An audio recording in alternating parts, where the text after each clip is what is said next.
एक लड़की थी, बहुत ही खूबसूरत। जितनी वह सुंदर थी उतनी ही ईमानदार।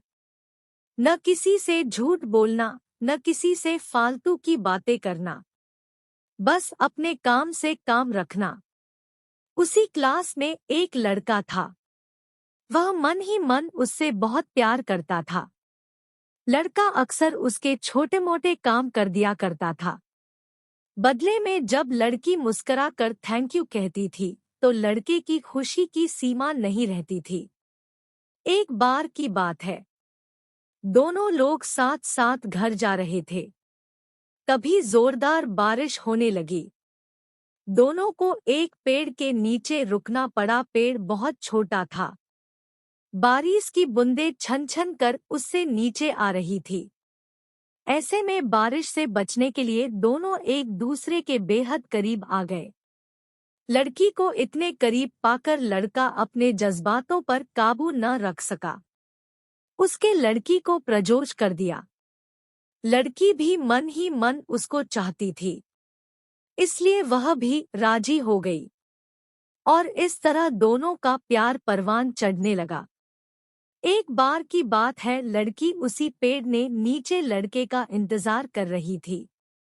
लड़का बहुत देर से आया। उसे देखकर लड़की नाराजगी से बोली, तुम इतनी देर से क्यों आए? मेरी तो जान ही निकल गई थी।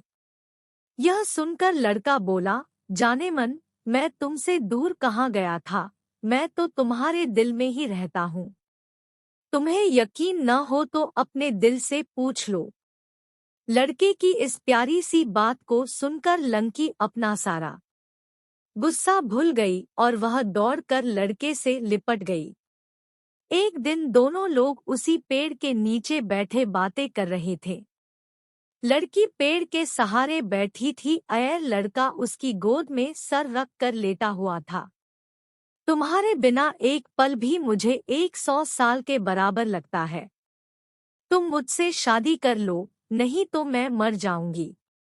लड़के ने झट से लड़की के मुंह पर अपना हाथ रख दिया और बोला, मेरी जान, ऐसी बात मत किया करो। अगर तुम्हें कुछ हो गया तो मैं कैसे जिंदा रहूंगा?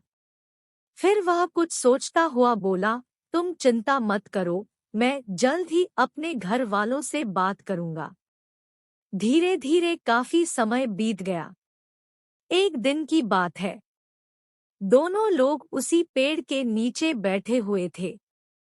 उस समय लड़के का चेहरा उतरा हुआ था। लड़की के पूछने पर वह रुआंसा होकर बोला, जान, मैंने अपने घर वालों को बहुत समझाया पर वे हमारी शादी के लिए तैयार नहीं है। उन्होंने मेरी शादी कहीं और पक्की कर दी है। यह सुनकर लड़की का कलेजा फट पड़ा। उसका मन हुआ कि वह जोर जोर से रोए, लेकिन उसने अपने जज्बात पर काबू पा लिए और बोली, मैंने तुमसे सच्चा प्यार